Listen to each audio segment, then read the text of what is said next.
Hello दोस्तों, कैसे हैं आप सब। दोस्तों ये जो अपना वीडियो है वो पटवारी का मैथ का जो क्वेश्चन पूछे हुए हैं 23 अक्टूबर मॉर्निंग शिफ्ट के अंदर, जो पहला जो शिफ्ट है उसके अंदर जो क्वेश्चंस पूछे हुए हैं उनके बारे में है। तो इनके अंदर जो है आपके टोटल दोस्तों हमने एनालिसिस किया तो टोटल 17 क्वेश्चन वो पूछे गए हैं। ठीक है, तो उनका हम क्या करेंगे, इनका सोल्यूशन करेंगे। और इसी तरह के क्वेश्चन हैं वो दूसरी शिफ्ट के अंदर पूछे जा सकते हैं, है ना। तो इनको क्या किया आपको ढंग से देखना चाहिए अगर आपका पटवारी का पेपर है अगले दिन। तो पहला जो क्वेश्चन है उससे मैं शुरुआत करता हूँ, है ना। तो उससे पहले मैं आपको बता देता हूँ दोस्तों, मेरा नाम है अजय तंवर, मैं हूँ आपका मैथ गुरु अजय। चलिए दोस्तों शुरू करते हैं। दूसरी बात दोस्तों, आपका जितना भी ये पीडीएफ वगैरह है या फिर आंसर की है वो सब है, आपको डिस्क्रिप्शन के अंदर लिंक मिलेगा, वहाँ पर जाकर आप डाउनलोड कर सकते हैं। ठीक है, तो दोस्तों शुरू करते हैं। पहले जो क्वेश्चन है उससे 112 नंबर जो क्वेश्चन है वहाँ से, पहली 6 प्राकृत संख्याओं के वर्गों का औसत है वो आपको बताना है। ठीक है, तो इसने बताना है पहली प्राकृत 6 संख्या के वर्गों का औसत। तो पहली संख्या आपकी 1 होती है, दूसरी 2, 3, 4, 5, 6, इनका वर्ग करना है। तो 1 का वर्ग 1, 2 का 4, 3 का 9, 4 का 16, 5 का 25 और 6 का क्या होता है 36। ठीक है, अब हमें क्या करना है, इनका टोटल करना है और इसमें किसका भाग देना है 6 का, क्योंकि 6 संख्या है। ठीक है, तो इसी वजह से औसत करेंगे हम। तो इनका योग 10 हो गया, इनका कितना 20, 20 10 30, 30 और ये कितना हो गया 30, और मैं इसमें ये जोड़ लेता हूँ 25 को 35 में, है ना। इनको बाद में जोड़ लूँगा। 25 और 35 हो गए अपने 60 और 61, 61 और 30 हो गया अपने 91।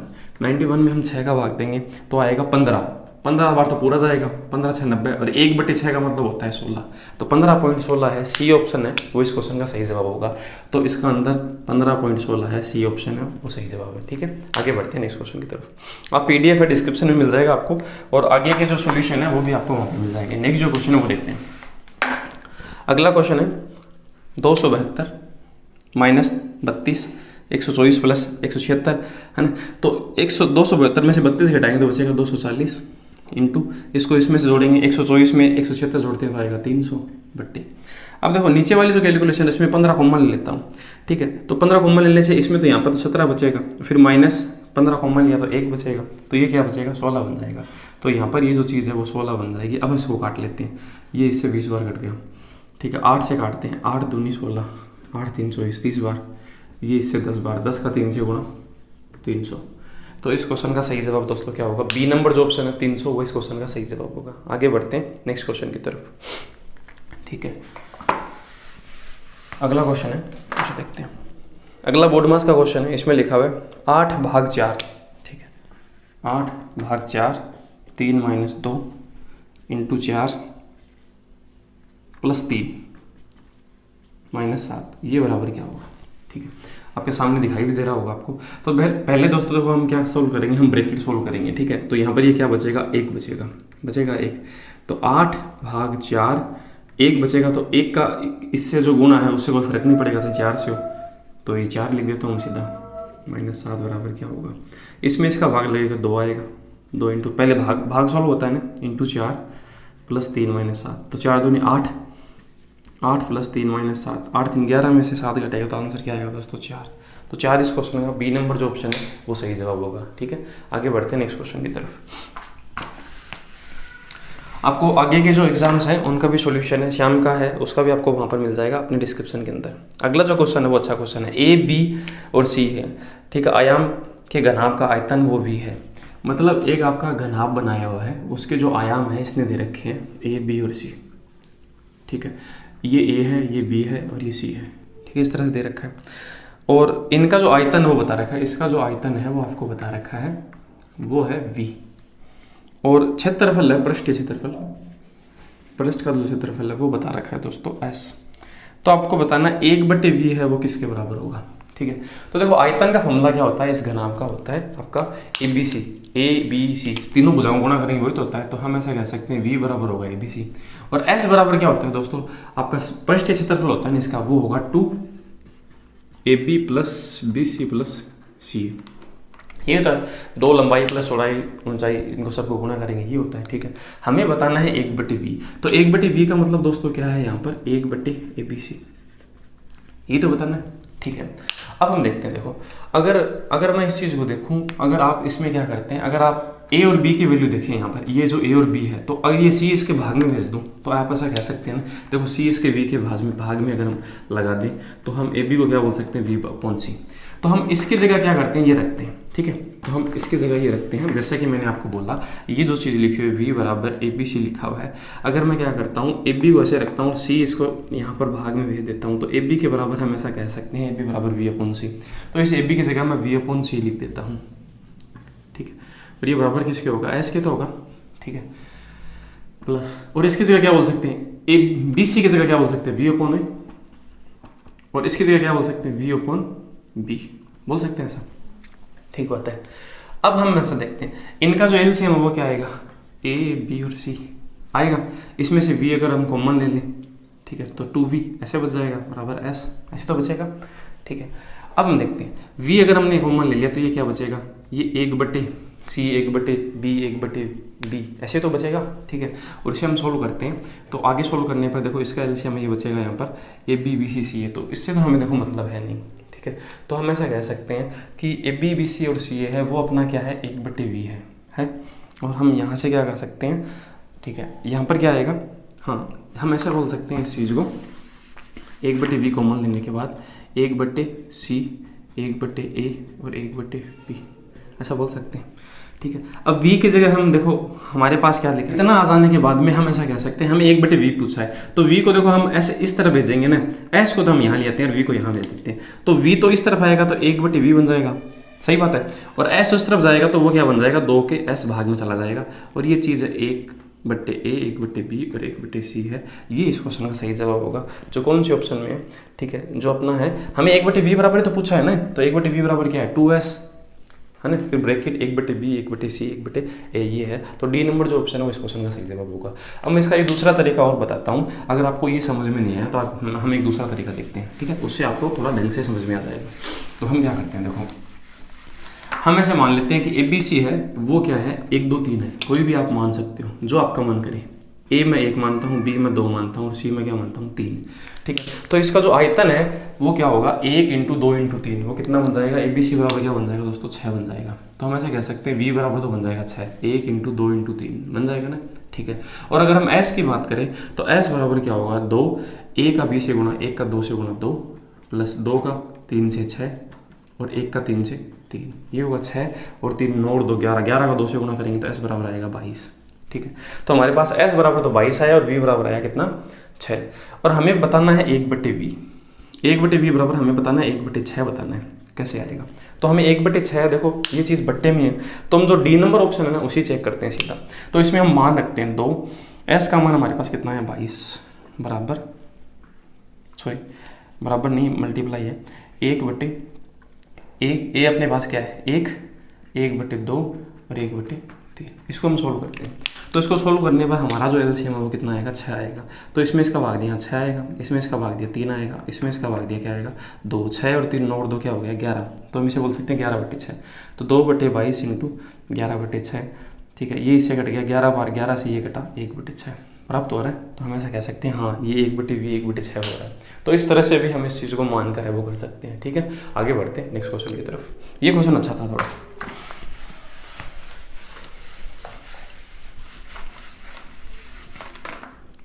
अगला जो क्वेश्चन है, एक व्यापारी ने 12% छूट देने के साथ, ठीक है, 13,560 रुपये में मोबाइल फ़ोन आपका सेट बेचा और उसे 21.8% का लाभ हुआ। ये डिस्काउंट का क्वेश्चन है, अगर छूट नहीं देता तो उसको लाभ कितना होता। तो देखो हमें 13,560 से कोई मतलब नहीं है, हम इस चीज़ को ऐसा करेंगे, देखो हमारे पास 3 तरह के मूल्य होते हैं, एक तो होता है कॉस्ट प्राइस, एक होता है सेलिंग प्राइस, एक होता है मार्केट प्राइस, ठीक है।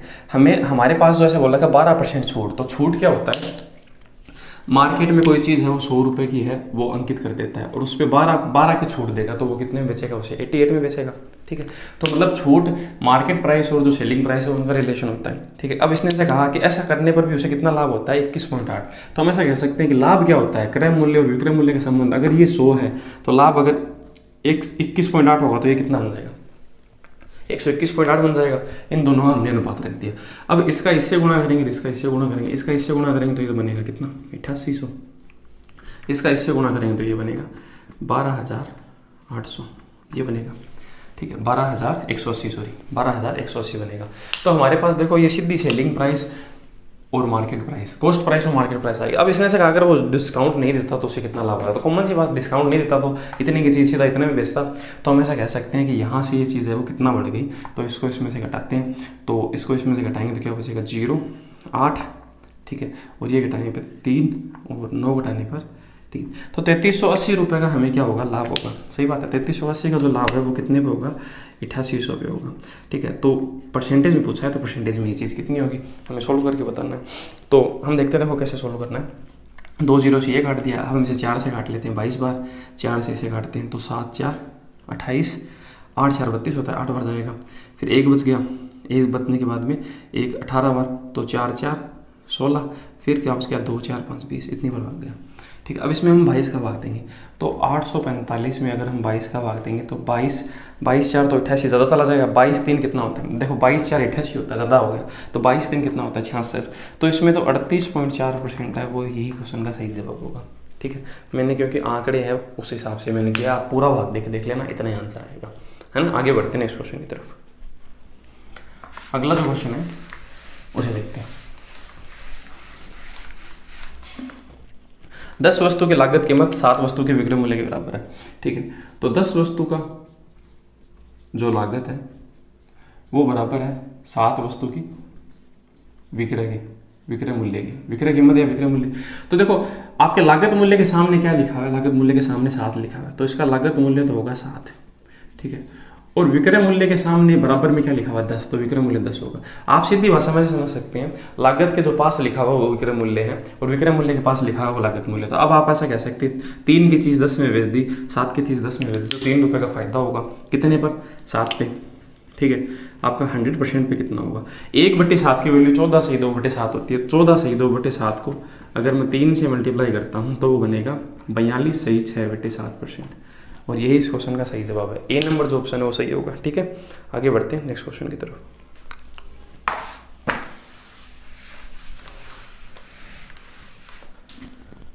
अगला जो क्वेश्चन है, यदि एक आदमी प्रति माह 875 रुपये खर्चता है और अपनी आय के 12 से 1/2% की बचत करता है, तो उसकी मासिक आय बतानी है। तो देखो 12 से 1/2% का मतलब होता है 1/8 हिस्सा, मतलब हम ऐसा कह सकते हैं अगर उसकी 8 आय है, ठीक है, तो उसमें से एक खर्च देता है, एक है उसका क्या है, खर्च है, खर्च उसका एक है, ठीक है।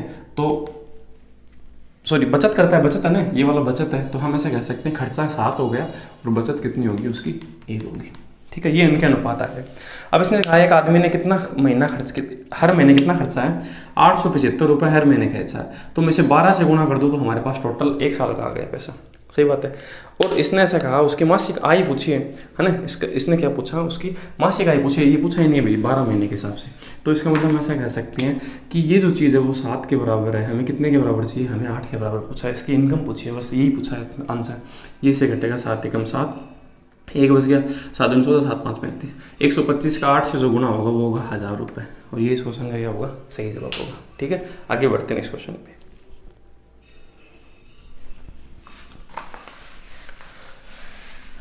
अगला क्वेश्चन है, एक आयत की लंबाई और चौड़ाई के बीच है 23 मीटर का अंतर है, ठीक है। तो इसका मतलब ऐसा है कि आयत है उसकी लंबाई और ये जो चौड़ाई है इनमें जो फर्क है वो 23 मीटर का है, ठीक है। और इसने से कहा यदि उसका परिमाप 206 है, तो चारों तरफ का माप अगर 206 है तो हम यहाँ से लेकर यहाँ तक अगर देखें तो 206 का हम आधा कर दें तो क्या आएगा 103, ठीक है। 103 में लंबाई 23 ज़्यादा है चौड़ाई से, तो 23 जो है ना वो एक बार जो अलग कर देता हूँ मैं इसमें से 23 अलग कर देता हूँ तो बचेगा 80। इसका मतलब अब जो 80 जो बचा है वो दोनों बराबर है, तो इसका मतलब लंबाई 40 है और चौड़ाई भी 40 है। अब लंबाई उससे 23 ज़्यादा है तो 23 अब जोड़ देते हैं वापस उसके, तो 63। तो हम ऐसा कहेंगे लंबाई 63 और चौड़ाई कितनी है 40। अब हमें क्षेत्रफल पूछा है, क्षेत्रफल क्या होता है इनका मल्टीप्लाई, तो मल्टीप्लाई कर देंगे तो 0 4 3 12 का 2 हासिल 1 6 4 24 और 1 25, तो आपका क्षेत्रफल होगा 2520। तो डी नंबर जो ऑप्शन है वो इस क्वेश्चन का सही जवाब है, ठीक है। आगे बढ़ते हैं नेक्स्ट क्वेश्चन पे।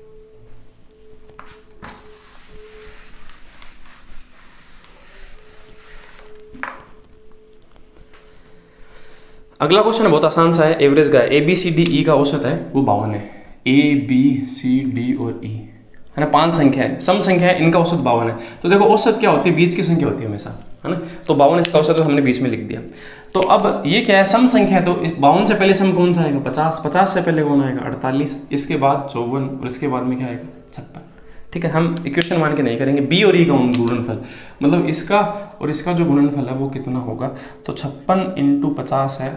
ठीक है, तो इसको तो 2 गुना कर लो और इसको आधा कर लो, 2800। तो 2800 इस क्वेश्चन का सही जवाब होगा, ए नंबर जो ऑप्शन है वो सही है। ठीक है, आगे बढ़ते हैं नेक्स्ट क्वेश्चन की तरफ। अगला क्वेश्चन है, यदि 45 मीटर की एक समान छड़ का वजन 171 है, ठीक है, तो इसी तरह की 12 मीटर छड़ का वजन कितना होगा। तो इसका मतलब 171 जो वजन है ना वो 45 मीटर छड़ का है।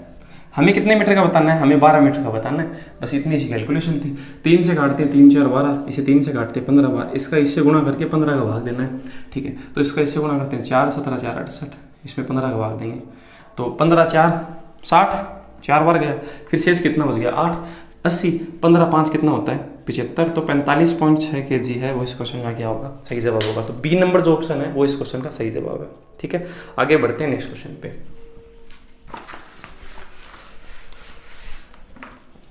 अगला जो क्वेश्चन है वो अपना रेशियो का दोस्तों, एक बैग में 1 रुपये 50 पैसे 25 पैसे, तो 1 रुपये के सिक्के हैं, 50 पैसे के हैं और 25 पैसे के ऐसे सिक्के हैं। ठीक है, तो इनमें क्या होती है, या तो आपकी देखो कुछ संख्या होती है और उनका मूल्य होता है, 2 तरह की चीज़ होती है, संख्या होती है और मूल्य होता है। तो जो संख्या का जो संख्या है वो 2.5 3 और 4 के अनुपात में, तो मैं 2.5 देखो 2.5 ना लिख कर इन चीज़ों को मैं 2.5 को 2 गुना कर लेता हूँ तो 5 लिख लूँगा, तो उसे भी 2 गुना करना पड़ेगा, इसे भी 2 गुना पड़ेगा, तो ये आपकी संख्याओं का अनुपात है। ठीक है, आगे बढ़ते हैं। इनके कुल रुपए में जो राशि है, तो इनका जो मूल्य है टोटल वो कितना है, इसने कहा 420 रुपये। ठीक है, तो इसने पूछा 50 पैसे के सिक्कों की संख्या, तो ये 50 पैसे सिक्के और उनकी संख्या ने ये पूछा, इसने ये स्टार लगा देता हूँ यहाँ पर। ठीक है, तो देखो हमारे पास संख्या का अनुपात है, हमारे पास मूल्य का नहीं है। मूल्य का अगर होगा तो इसमें हम इसे बांट सकते थे, सही है। तो हम क्या करते हैं, इसको बनाते हैं, कन्वर्ट करते हैं। अगर हमारा 1 रुपये का सिक्का, अगर हमारे पास 5 सिक्के हैं तो उनकी कीमत भी कितनी होगी, 5 ही होगी। हमारे पास 6 सिक्के हैं 50 पैसे के, तो उनका मूल्य कितना होगा, 3 रुपये होगा भाई, सही बात है। अगर 8 के अपने पास 25 पैसे के 8 सिक्के हैं तो उसका मूल्य कितना होगा, 2 रुपये होगा। ठीक है, अब इनको जोड़ते हैं, 5 3 8 2 कितना हो गया 10। हम तो कह रहे हैं 10 रुपये, पर क्वेश्चन वाला कह रहा है 420, सही बात है। तो हम ऐसा कहेंगे, क्वेश्चन की बात 420 कह रहा है, हम कह रहे हैं 10 है, मल्टीप्लाई करेंगे उससे। हमें पूछा क्या है, हमें पूछा 50 पैसे के सिक्कों की संख्या, तो वो किस अनुपात के बराबर है, 6, तो हम 6 से गुणा कर देंगे। ये इससे कट गया, आप 6 को इससे गुणा कर देंगे। ठीक है, तो 6 से गुणा करने पर क्या आएगा, 6 दूनी 12 का 2 हासिल किया, 6 4 24 और 1 25। तो हम ऐसा कहेंगे 252 जो संख्या है वो 25 पैसे के सिक्कों की होगी। ठीक है, तो 252 इस क्वेश्चन का सही जवाब है, ए नंबर जो ऑप्शन है। ये ऐसा पूछता नहीं 1 रुपये के सिक्कों की संख्या क्या है, तो हम इससे करते हैं। ऐसा पूछता 50 पैसे सिक्कों का मूल्य कितना है, तो हम 3 से करते हैं, है ना। ये फॉर्मेट से हम कोई भी क्वेश्चन कर सकते हैं। आगे बढ़ते हैं नेक्स्ट क्वेश्चन की तरफ। अब देखो यही जो सेम क्वेश्चन है, ठीक है, वो आपके अगले जो शिफ्ट है उनमें पूछे जा सकते हैं। यदि केले की कीमत 20% घटा दी जाए, ठीक है, 20% घटा दी जाए, मतलब केले की कीमत पहले 100 रुपये थी और आपने कितनी कर दी, अब 80 कर दी। ठीक है, तो अब क्या है कि उसी राशि में 10 रुपये में 5 अधिक केले खरीदे जाते हैं। तो देखो अब आप दुकान वाले के पास जाओगे तो दुकान वाला आपको कहेगा कि 80 होगी कीमत, तो आप कहोगे 100 रुपये के दे दे, तो आपको 20 रुपये का सामान ज़्यादा मिलेगा, 80 रुपये पर मिलेगा, क्योंकि भाव 80 है। तो आप ऐसा कह सकते हैं सीधी भाषा में 1/4 ज़्यादा मिलेगा। इसने कितना बताया, 5 केले अधिक मिलते हैं, 5 केले अधिक मिलते हैं। और आपके हिसाब से कितना ज़्यादा मिलता है, 1 कितने पे, 4 पे, तो आप ऐसे कहेंगे 1 ज़्यादा मिलता है, तो 4 की वैल्यू कितनी होगी, तो आप कहेंगे 20 केले। ठीक है, तो 20 केले पहले का जो मूल्य था ये वास्तविक। ठीक है, अब आपको ऐसे पूछा है कि केले का प्रारंभिक कीमत क्या थी, तो पहले देखो 20 केले मिलते थे और कितने रुपए में मिलते थे, 10 रुपये में। तो आप 10 रुपये में क्या करेंगे, 20 का भाग देंगे, तो आप ऐसे कहेंगे 0.5 पैसे हैं, वो इस क्वेश्चन का सही जवाब होगा। अब का पूछता है 5 ज़्यादा मिलने लगे, 25, 10 रुपये में 25 का भाग दोगे, इस हिसाब से होगा। ठीक है, आगे बढ़ते हैं नेक्स्ट क्वेश्चन की तरफ। अगला जो क्वेश्चन है बहुत आसान सा। इसने ऐसे कहा, एक आयत की लंबाई 10% बढ़ा दी जाए और चौड़ाई 10% घटा दी जाए तो नए आयत का क्षेत्रफल क्या होगा। तो देखो अगर 10% बढ़ाता है कोई चीज़ को, 10% घटाता है, तो हम ऐसा कहेंगे x²/100 हमेशा इतनी कमी होती है। तो 10 का स्क्वायर बट्टे 100, तो 100/100 क्या होता है, 1%।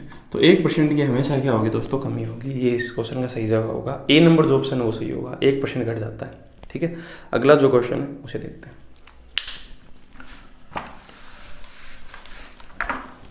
अगला जो क्वेश्चन है, एक बेलनाकार पात्र जिसकी त्रिज्या कितनी है आपकी 4 सेंटीमीटर पानी से भरा हुआ है, और एक ठोस गोला जिसकी त्रिज्या 3 सेंटीमीटर है उसमें डाला जाता है, तो वो उसका जो पानी का स्तर कितना बढ़ जाएगा।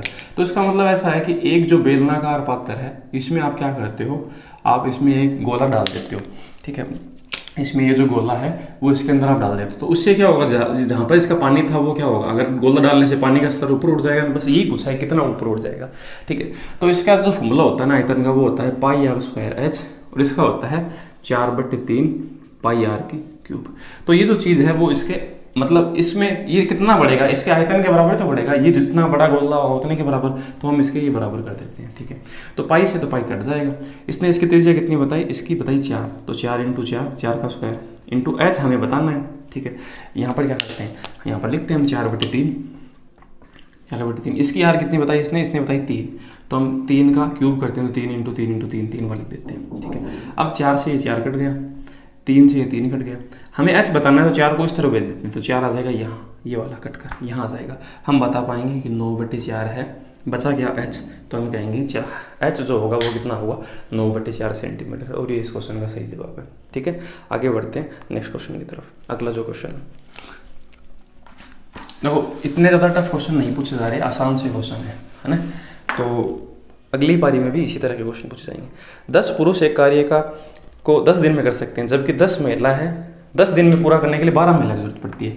देखो 10 आदमी किसी काम को 10 दिन में कर सकते हैं, पर 10 जो दिन में करने के लिए 12 महिला की जरूरत पड़ेगी। तो आप ऐसा कह सकते हैं 10 दिन को तो काटते हैं, 10 दिन दोनों के लिए कॉमन है, तो हम ऐसा कहेंगे 5:6 इसको काटे, तो हम ऐसे कह सकते हैं 5 आदमी है वो 6 औरतों के बराबर है, 5 आदमी की जगह हम 6 औरतें रख सकते हैं, ठीक है। तो इसने जो देखो अगली जो इसने कहा 12 महिला की आवश्यकता, यदि एक कार्य को पूरा करने के लिए 15 पुरुष और 6 महिला, तो आपको ऐसा कहेगा 15 औरतें आदमी और 6 आपकी वुमेन है, ये इस काम को कितने दिन में कर देगी। तो हमें क्या करना होगा, देखो हमें कन्वर्ट करना होगा, कन्वर्ट करने का मतलब आदमी को औरतों में हम जोड़ नहीं सकते ना, तो या तो आप क्या करो औरतों को आदमी में बदल दो। तो मैं क्या करता हूँ, देखो 6 औरतों की जगह कितने आदमी बोल सकता हूँ, 5 आदमी बोल सकता हूँ, तो इनकी जगह में क्या बोल दूँ 5 आदमी बोल दूँ, तो हम 5 आदमी में 15 आदमी जोड़ सकते हैं, तो हम ऐसा कहेंगे ये 20 आदमी बन गए। अब ये क्वेश्चन अपना आसान बन गया। अब ये क्वेश्चन ऐसा कह रहा है, देखो ऊपर लाइन लिखी हुई थी ना, 10 आदमी किसी काम को 10 दिन में कर सकते हैं, ये एमडीएस बन गया। अब आपको पूछा क्या है, आपको पूछा 20 आदमी उस काम को कितने दिन में कर देंगे, ऐसा तो पूछा है, ठीक है। तो हम क्या करते हैं, इसको इससे काट देते हैं 2 बार, 2 को इससे काटेंगे तो आंसर क्या आएगा 5, तो 5 दिन है वो इस क्वेश्चन का क्या होगा दोस्तों सही जवाब होगा, ठीक है। आगे बढ़ते हैं, अगला जो क्वेश्चन है उसे देखते हैं।